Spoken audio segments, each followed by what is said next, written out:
3 hours, 21 trailers, one mic drop moment. If you blinked during Geoff Keighley's marathon, you probably missed the good stuff. So let's rewind and relive the announcements that actually shook the gaming sphere. 1. Souls-like showdown. Mortal Shell 2 stormed the stage first, its reveal trailer dripping with grimy gothic mood and a promise of hardening mechanics sharper than ever. Closed beta whispers are already swirling around Discord servers, hinting at late 2025 stress tests, before the 2026 launch window.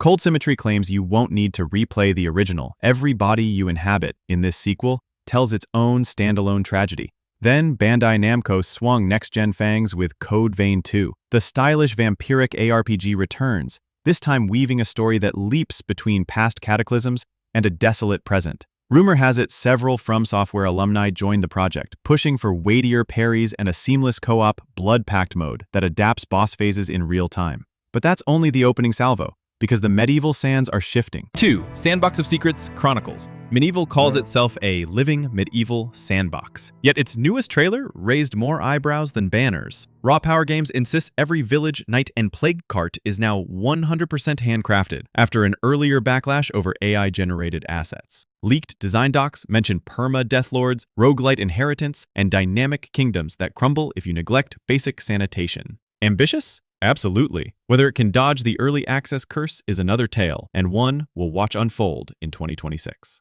Still, before we could process these feudal gambits, a black and white bullet whistled by. 3. Cartoons, carnage, and cubes that won't sit still. Mouse, PI for hire, crash-landed in glorious monochrome, channeling 1930s rubber hose animation and spraying slapstick lead across neon speakeasies. Voice acting legend Jack Pepper, think Duke Nukem with a trench coat, plays the wisecracking rodent detective, promising comedic one-liners every reload. It launches late 2025, just in time to capitalize on certain cartoon characters hitting the public domain. Mundfish answered slapstick with steel and synthwave, unveiling Atomic Heart 2 alongside an audacious MMO spin-off. The Cube. The sequel doubles down on mutant mayhem, boasting larger open zones to fix the original's weakest link. Meanwhile, the Cube strands you on a constantly shifting megastructure that rearranges biomes every hour. The real Destiny killer, pundits joke.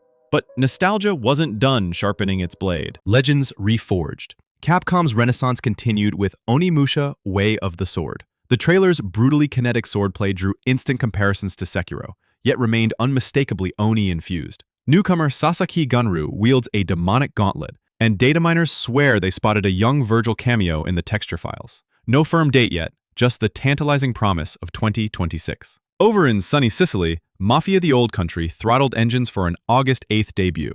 This standalone prequel throws you into 1900s organized crime, blending third-person shootouts with a rumored honor versus profit morality web that changes who lives, dies, or flips on Omerta. But puppets were pulling their own strings in the shadows. Puppets without strings. With no warning and zero patience for hype cycles, Round 8 shadow-dropped Lies of P Overture mere minutes after its sterling trailer. The prequel DLC sends our tragic Pinocchio into a bygone city district, slashing through clockwork zealous and sporting 4 freshly data-mined weapon classes. Early players rave about a sinister twist on the lie mechanic, where fibbing too often warps the entire skybox into a surreal fever dream. But that wasn't the whole story. 6. Return to the rooftops. Techland roared back with Dying Light the Beast, putting fan favorite Kyle Crane front and center. Gameplay footage showcased grappling hooks turbocharging across sprawling city blocks, while rogue zones reshuffle enemy nests every nightfall. For disillusioned L2 veterans, this looked like a heartfelt course correction. Parkour-centric, dread-drenched, and launching August 22nd. And just when adrenaline spiked, crimson feathers drifted across the screen. Eastern epics collide. Wu Chang Fallen Feathers unfurled haunting Ming Dynasty vistas, releasing July 23rd and promising a folklore-steeped Souls-like where each boss drops plague feathers that rebuild your skill tree. 1 month later, Ru-Ga Gotoku Studio warps us to a jazz-soaked 1914 Tokyo with Stranger Than Heaven. Think Yakuza drama, LA noir sleuthing, and brutal survival meters that punish every cigarette break. Together, they prove there's still room for fresh spins on Eastern history, if your blade, or badge, stays sharp. Yet, all roads, inevitably, led to one last nightmare. 8. Capcom's cold-blooded curveball. Keighley killed the lights, Capcom fired the flares, and Resident Evil 9 Requiem crawled out of a post-nuclear Raccoon City.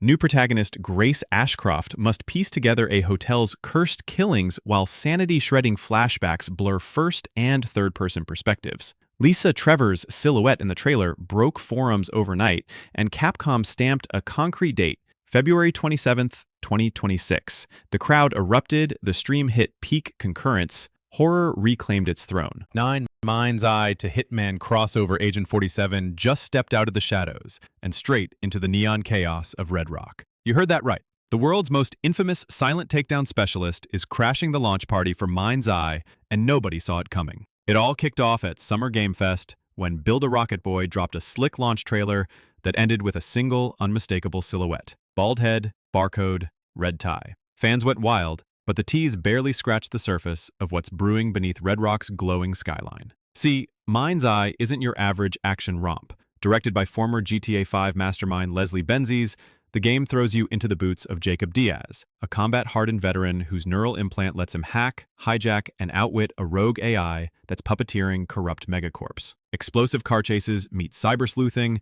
and the city itself feels one bad decision away from tearing apart. Enter Agent 47. Sources confirm he'll headline a post-launch mission set in Red Rock's high-security Diamond District. Picture the Hitman formula unleashed inside a living city already on the brink. Disguises in Tech Expo crowds, fiberwire meets futuristic gadgets, and Diaz's implant feeding you intel in real time. It's a one-off contract, at least for now, but developers hint this is only the first of several universe-bending crossovers. Stirring the pot even more are whispers of boardroom drama. Studio co-founder Mark Gerhard recently claimed a shadow campaign is trying to sabotage the game's hype, and 2 senior execs exited without explanation days before the trailer dropped. Conspiracy or coincidence? In a story built on hidden agendas, fans can't help but wonder. Gameplay footage shows Red Rock streets exploding with high-speed pursuits, while stealthy back alleys invite meticulous takedowns. The team plans monthly expansions, so Agent 47's cameo might just be the opening act in a long-running anthology of surprise guests. Mark your calendar. Mind's Eye lands on PC, PlayStation 5, and Xbox Series X S on June 10th, 2025, with 47's contract slated for July. Until then, sharpen those instincts, because when a legendary assassin collides with a city run by machines, even the best-laid plans can glitch out in spectacular fashion. 10. Game of Thrones War for Westeros. What if the Battle of Winterfell ended with Jon Snow's eyes glowing icy blue? Because you decided it would. War for Westeros, the brand new real-time strategy epic from Playside and Warner Bros. Games, hands you the fate of the Seven Kingdoms and dares you to twist it however you like. Summer Game Fest reveal trailer opened with a shocker. The Night King dropping Jon in single combat, claiming the North's greatest hero as his latest white. One brutal swing, one new soldier for the army of the dead, and a clear message that canon is officially up for grabs. From there, the trailer teased a ruthless sandbox where every move rewrites the legend. Command Daenerys' Unsullied as they storm King's Landing, rally the Night's Watch to hold the wall, or march south under the Night King himself. Dragons scorch shield walls, giants smash siege towers, and White Walker captains turn fallen enemies into fresh recruits mid-battle. Playside isn't new to large-scale mayhem.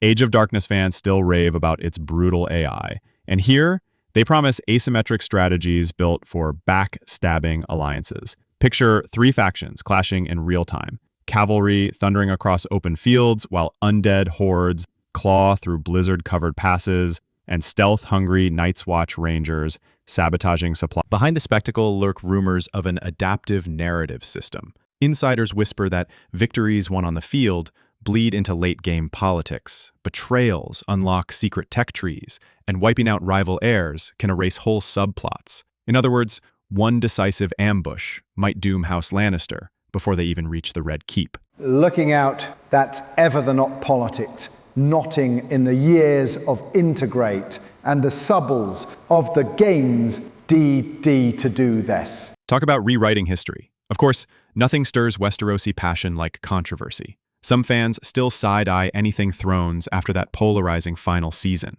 Playside's answer? You finish the story. Early hands-on sessions reportedly let players script alternate finales, where the Iron Throne melts, shatters, or never exists at all. Release is set for 2026 on PC, with Steam wishlists already spiking. Monthly dev diaries promise new factions. House Martell and the Golden Company are heavily teased, and a closed alpha rumored for early 2026. So, sharpen your Valerian steel or your betrayal skills. When alliances crumble and winter finally wins, who will you crown or condemn? Future Game Show still holds Owlcat's next CRPG card close to its chest, and Microsoft's Sunday Showcase is poised to blanket Game Pass in fresh icons. If today taught us anything, it's that sequels can still sizzle, nostalgia still sells, and bold risks, from shifting cubes to rodent detectives, keep this industry's heartbeat irregular in the best way. So slam that like button if you crave more deep dive reviews, drop your own hot takes below. Did Capcom win the night or did Mouse nab the cheese? And brace for the surprises still lurking in the shadows. Until then, may you wander in wisdom and have an amazing day, because the real game starts the moment this video